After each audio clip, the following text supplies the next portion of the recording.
Hello everyone and welcome back to my channel कक्षा 10वीं। तो आज मैं एक नई वीडियो के साथ आया हूँ।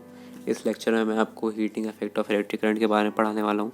तो टॉपिक से आप सब समझ गए होंगे कि हीटिंग इफेक्ट क्या होता है। तो जब इलेक्ट्रिसिटी कहीं से फ्लो हो रही होती है या इलेक्ट्रिसिटी के वजह से जो हीट प्रोड्यूस होता है उसको हम लोग heating effect of electric current कहते हैं। सबसे कॉमन एग्जाम्पल है आयरन, जो प्रेस करने के यूज़ हम लोग करते हैं। ठीक है, तो वो एक कॉमन एग्जाम्पल है इसका।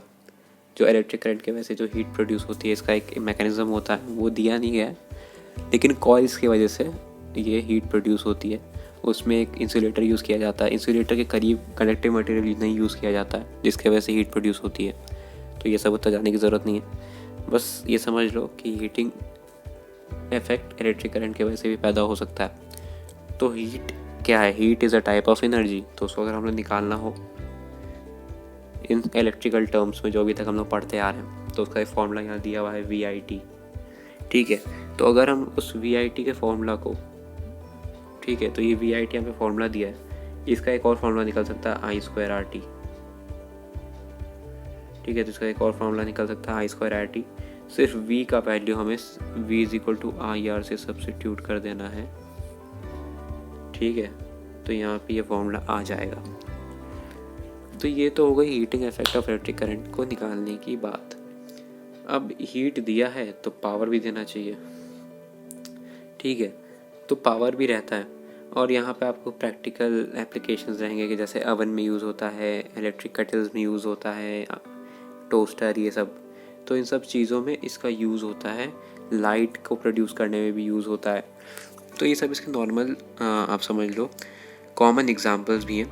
और स्ट्रॉन्ग मेटल टंगस्टन के बारे में यहाँ बात हो रही है, जो बल्ब के अंदर होता है, वो इतना हीट हो जाता है कि उससे लाइट प्रोड्यूस होने लगती है। ठीक है, तो उसका एग्जांपल दिया हुआ है, और भी बहुत सारे एग्जांपल्स हैं, तो वो आप देख लेना। अब आते हैं हम लोग इलेक्ट्रिक पावर में। तो पिछले क्लास में हम लोग पढ़ा था, पिछले क्लास में मतलब 9th क्लास में, कि पावर इनटू टाइम, ठीक है, एनर्जी होता है। Because heat is a type of energy. तो अगर हम लोग VIT में से एक T को घटा दें तो हमें क्या मिल जाएगा? पावर मिल जाएगा। ठीक है, तो पावर जो मिला हमें वो होगा V × I। So power can be V × I, और इसको और V और I की वैल्यूज़ को सब्स्टिट्यूट करके हम लोग बहुत सारे वैल्यूज़ को निकाल सकते हैं। तो मेन फॉर्मूला यहाँ पे आप लोग VI देखिएगा, जैसे यहाँ पे है, दो फॉर्मूला है, VI और V²/R। पिछले वीडियो में मैंने मतलब पिछले थोड़ी देर पहले ही बताया कि I2RT होता है हीट एनर्जी निकालने का एक और फॉर्मूला।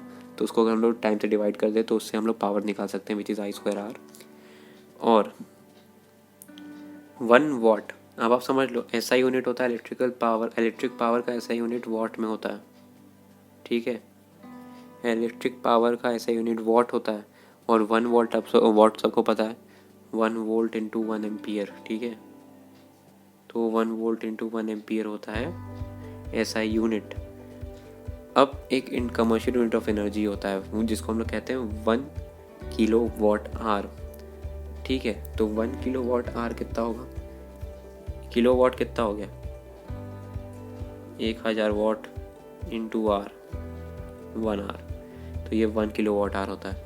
अब इसको अगर हम लोग को जूल्स में निकालना हो, ठीक है, तो अगर हमें इसे जूल्स में निकालना है तो यहाँ पे देखिए लिखा हुआ है 1000 वाट × 3600 सेकेंड्स, क्योंकि एक घंटे में उतने सेकेंड्स होते हैं। उस हिसाब से हम लोग निकाल दी 3.6 × 10⁻⁶ जूल्स। तो अगर 1 kWh और जूल्स के बीच का रिलेशन निकालना हो तो वो ये है 3.6 × 10⁻⁶ जूल्स। ठीक है, तो ये इनके बीच का रिलेशन है। ज़रूरी है इसको याद करके रख लेना, क्योंकि कमर्शियल यूनिट ऑफ एनर्जी से बहुत सारे क्वेश्चंस आते हैं। तो ये हो गया कमर्शियल यूनिट ऑफ एनर्जी के बारे में बात, और ये चैप्टर भी हो गया ख़त्म। पावर डिसिपेटेड, ये सब भी आते हैं क्वेश्चंस, तो वो मैं आपको बाद में बताऊंगा। In fact in my NTSC lectures में बताऊंगा। तब तक के लिए thank you for watching my video. और मैं अगला चैप्टर अब स्टार्ट करूंगा आपको केमिस्ट्री का, या तो फिर मैं SST का स्टार्ट करूंगा या हिंदी का। ठीक है, तो stay tune for further updates and do like share and subscribe. Thank you once again.